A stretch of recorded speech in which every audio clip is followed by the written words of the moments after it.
ডিম আর ঢেঁড়স দিয়ে যে দারুণ রেসিপি হয় আগে জানতাম না বন্ধুরা। এটা দিয়ে ভাত, রুটি, পরোটা সব কিছুই খাওয়া যায়, এতটাই টেস্টি একটা রেসিপি। তো চলুন কথা না বাড়িয়ে শুরু করা যাক। নমস্কার বন্ধুরা, নিপাস কিচেন অ্যান্ড ব্লগে সবাইকে স্বাগতম। আজকে আবার আরেকটি নতুন ভিডিও নিয়ে আসলাম। তো আজকে আপনাদেরকে ঢেঁড়সের একটা দারুণ রেসিপি দেখাবো।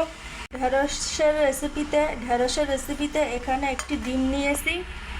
এই রেসিপিটার মূল উপকরণ হলো ডিম। একটি ডিম দিয়ে এই ঢেঁড়সটার। তো আমি এখানে এক মুঠো ঢেঁড়স কেটে নিয়েছি, তার জন্য এখানে একটা ডিম নিয়েছি। ঢেঁড়স যদি বেশি পরিমাণে নেন তাহলে ডিমটা বাড়িয়ে নিতে পারেন। আর এই রান্না করার জন্য বেশি কিছু মশলা লাগবে না। এখানে শুধু নিয়েছি পেঁয়াজ কুচি আর কাঁচামরিচ কুচি নিয়েছি। এখন ডিমটাকে আমি লবণ দিয়ে ফেটে নেব, তার সঙ্গে গোলমরিচ দিয়ে নেব। গোলমরিচ নিয়েছি, পরিমাণ মতো লবণ নিয়েছি। এখন ডিমটাকে ফেটে নেব। এই যে ডিমটাকে আমি ফেটে নিয়েছি। তো চলুন বন্ধুরা মূল রান্নায় ফেরা যাক। এখানে একটা প্যান বসিয়ে দিয়েছি, সয়াবিন তেল দিয়ে দেব। তেলটা গরম হয়ে গেছে, এক চিমটে জিরে দিয়ে দেব। জিরেটা ভাজা হয়ে গেছে, এখন কেটে রাখা পেঁয়াজ দিয়ে দেব। কুচো করা কাঁচামরিচ দিয়ে দেব।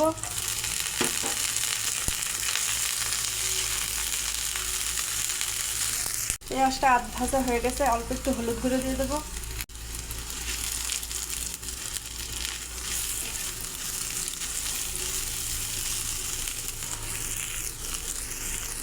এবার কেটে রাখা ঢেঁড়সগুলো দিয়ে দেব।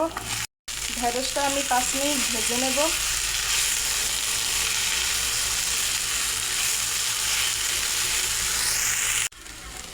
এই যে দেখুন ঢেঁড়সটা আমার প্রায় ভাজা হয়ে গেছে।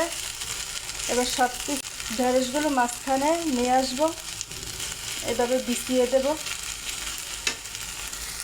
এবার উপর থেকে ডিমের গোলাটা দিয়ে দেব।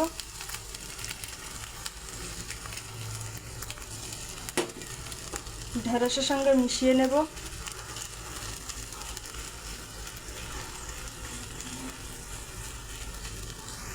এবার কিছুক্ষণ ঢাকনা দিয়ে ঢেকে দেব। এই যে দেখুন পুরোপুরি ডিমটা সেট হয়ে গেছে। এবার আমি এটাকে উল্টিয়ে নেব। আমি এই হাতলটা ধরে ঢেঁড়সটাকে উল্টিয়ে নিয়েছি, আপনাদেরকে দেখাতে পারিনি, তার জন্য দুঃখিত। এই যে দেখুন বন্ধুরা ঢেঁড়স ডিমের রেসিপিটা হয়ে গেছে। এখন আমি নামিয়ে নেব। তা আপনাদের কাছে কেমন লাগলো অবশ্যই কমেন্ট করে জানাবেন। এই যে বন্ধুরা নামিয়ে নিয়েছি, সত্যি বলছি এটা দিয়ে ভাত, রুটি, পরোটা সব কিছুই ভালো লাগবে। তো এখনও যারা চ্যানেলটিকে সাবস্ক্রাইব করেননি তারা একটা সাবস্ক্রাইব করে আমার পাশে থাকবেন, আর একটা লাইক শেয়ার করে দেবেন। আর যে সকল বন্ধুরা আমার আগের ভিডিওতে কমেন্ট করেছেন তাদেরকে অসংখ্য ধন্যবাদ। তো ভিডিওটি এই পর্যন্ত। আরেকটা নতুন ভিডিও নিয়ে আসছি, ততক্ষণ আপনারা আমার সঙ্গে থাকুন। সবাই ভালো থাকুন, সুস্থ থাকুন। নমস্কার।